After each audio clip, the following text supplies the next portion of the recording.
Hi, I'm Roger and welcome to the shop. What we're going to cover here is part 5 of the Suntracker 1988 28DL Party Hut Pontoon Rebuild. This part's going to cover the upholstery and rebuilding the seats, and it's kind of spanned over a couple different eras, I guess you could say. I'll be covering what we did in 2015 and rebuilding the frames and recovering.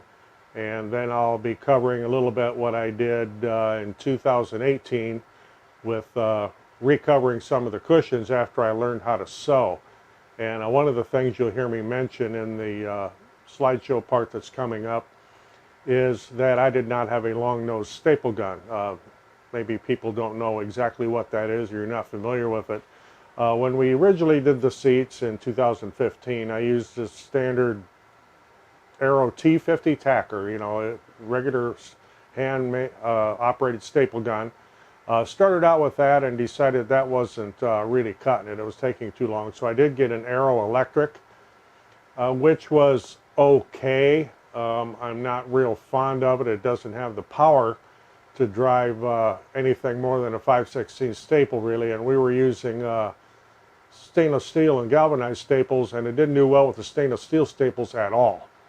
So I did buy a long nose staple gun pneumatic from Sailrite, and no, I'm not supported or sponsored or anything by Sailrite. I like their people. They're easy to deal with. You have good service, and this is where we buy all of our canvas and vinyl and sewing supplies and sewing machine parts, etc. But what a long nose staple gun is, here's one right here, and you'll see here it's got this very long nose. This enables you to be able to get down, and you'll see when I get into the slideshow here about how hard it is to get down where your foam comes down and you have to get back up underneath there to shoot staples. It's very hard with a regular gun. You see this hanging on the wall most of the time. I also use it for other things. When we build bat houses, I use this to put the screen on the back, and it has a multitude of other uses. It handles pretty much anything I want to stick through it. I've never gone more than a 1/2 inch long staple, and that's, according to this, that's the longest you can use. But it's a little bit more of a wider crown. You can either get these staples from Sailrite, which is where we do get the stainless steel staples and galvanized ones. And in a pinch, you can also use a certain dual fast model. I don't have a box here right now, but the dual fast worked just as good. So you'll see in this video a little bit about how I built the frames. Of course, it's not in detail because when we did do this rebuild, I had no thoughts of making videos, as I mentioned in previous parts of this. But there is a little bit of live video in here on the rear seat cushions, and a little bit about the sewing machine that I use. I may make a video here in the future going into detail on how I got it, how the servo table works, and how I got that, because I have almost zero money in this other than buying some upgrade parts from Sailrite. But we'll get on here with part 5 and you can see how the upholstery goes. Okay, here we go with rebuilding the seats. This became quite a project. As you may remember, the seats like this here, they were in pretty bad shape. Yes, we could have bought aftermarket seats with the plastic bases and just popped them in. And we've done that on a couple other pontoon boats we've restored in the past. The first one we did, we bought the cheaper level of seat and weren't really happy with how the comfort of them. They seemed like the seat portion where you would sit was just too short. The second one we did buy some the better grade aftermarket seats, and we have since sold that boat because we had bought this one. But we wanted to keep a lot of the integrity of the original design. There were some cushions that came with it where you could turn the front section into a bed and the dinette section into a bed, and I do still have those stored in a shed, but it's not something that we would ever use. But if we would decide to sell this at some point, those cushions are virtually unused, even from the previous owner, so we would just pass them along to the new owner. But here you can see how bad the bottom was. I mean, they just really, really rotted. So the first thing to do is to build some new frames. This is one of the front frames with some of the foam attached. Fortunately, all of the foam was in excellent shape. We didn't have any damage to the foam or anything like that. Some of the upholstery was a little questionable, and a little portion of it got replaced when we did this. At this point, I had no idea how to sew.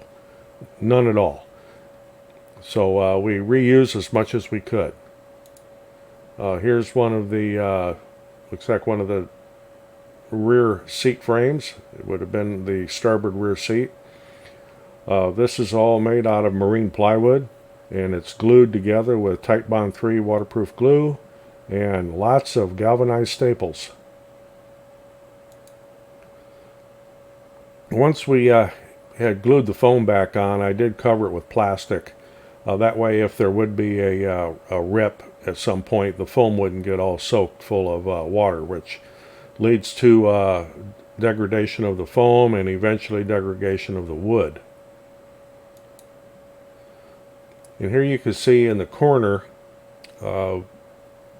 just how kind of complex this is. I had never done upholstery before, so this was a learning experience. But we got through it. This is the top portion of it. Like I said, the upholstery at the time looked to be in really, really good condition, so we did reuse it. And here is the top section with the bottom cushion just kind of sitting on it. We'll come up to this here shortly. I ended up having to rebuild all the bottom cushions here about 4 years later, and I'll explain why when we get to that. Okay, after the top cushion is in, you have to put the midsection vinyl in, staple it back, and then put the foam in. A long nose stapler, which I do have one now, would have been real handy to have when we did this, because it was a real bear trying to do it with just a regular hand stapler. Here you can see how you have to get those staples tucked back up underneath that vinyl. And like I said, without a long nose stapler, this was a real challenge. But we got through it. And there's one of the dinette area seats that's completed. We chose to cover the bottom section with carpet instead of vinyl. The original seats had the lower section covered in vinyl, but it was in bad shape, and I didn't have enough material to do that, but I did have enough carpet left over from carpeting the boat, so we went that route. Okay, now here we're going to jump ahead 4 years. We started to have some problems with the bottom cushions. Before, we had never taken them apart. I didn't recover them or anything. We just reused them as they were. And the wood was starting to deteriorate around the outside edges, as you can see here. And, well, the seats were just getting kind of nasty. Plus, we had a couple tears that had come across. So, I needed a sewing machine. I need to learn how to sew. This here is it's made by Tough Sew. We looked at the Sailrite LS1, but as I'm going to show you here in the next slide, the LS1 is almost identical to the Tough Sew or the Rex. They're all made by the same company in China. The Sailrite ones do have some upgraded parts on it, and I have installed most of those in this machine. The way I got this machine was did a little horse trading with a guy, and I got this used, and whatever he had been sewing with it was brown, because this thing was absolutely full of brown dust and fibers and lint, and I got a thorough cleaning and a new re-oiling, upgraded with a lot of parts from Sailrite, and then I traded for a servo table, but this is going to be a subject for a whole nother video. I'll cover my upgrades on this in another video. As you can see here is a Sailrite Ultrafeed LS1, and other than the color and the depth, because mine has a deeper throat, mine is a 9-inch throat, and the LS1 here is a 7-inch throat. Otherwise, they are pretty much identical. And if you would look at a Rex, and there's a couple other brands out there, they're all just absolutely identical machines. And if you break something or you need some parts, all the parts from Sailrite for their LS1 fit just fine and work just fine. And no, I'm not sponsored by Sailrite. I just like doing business with them. They're a great group of people to deal with, and that's where we get all of our sewing supplies from and any parts I need for the machine. So here we are doing the seat cushions, new plywood, and it has a coating on it that's an anti-mold, whatever. It's supposed to keep it from molding and deteriorating and stuff like that. And I have the front foam section glued on there, and of course that has to set until we get the front covered, and then we add the foam to the back and add the back portion to it. And here is one of those seat cushions completed. Sewed all new piping, sewed all new vinyl for it, all the boxing, it's all new. On the bottom we covered the bottom, what you see there in black is a breathable mesh, so that if moisture does get in there, it can breathe out. And then the white strip you see around the outside, just to kind of cover everything and make it look a little neater, is called Hide-em Gimp. And that's put on with staples that are hidden inside the little crease in the center. So there's a stack of some of the new cushions as I was building them in the shop. And here's one of the seats back in the boat. This was from back when we first redid the boat, but it kind of gives you an idea how they look once they've been rebuilt. Okay, something that wasn't covered in the slideshow was these here rear cushions, and this is not actually where they belong. We've got them sitting up here so I can get into the hatches in the back there to add some oil to the tank and so on. This was quite the adventure making these. Like I said, this was shortly after I'd learned to sew upholstery.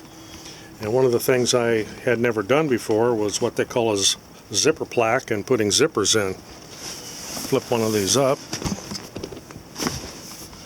So as you can see here, we have a zipper that runs down the entire length of the cushion. And that's how we get the foam back inside it. And these actually are supposed to set back there, but like I say, I need to access to that hatch right now, so I don't have the cushions back there.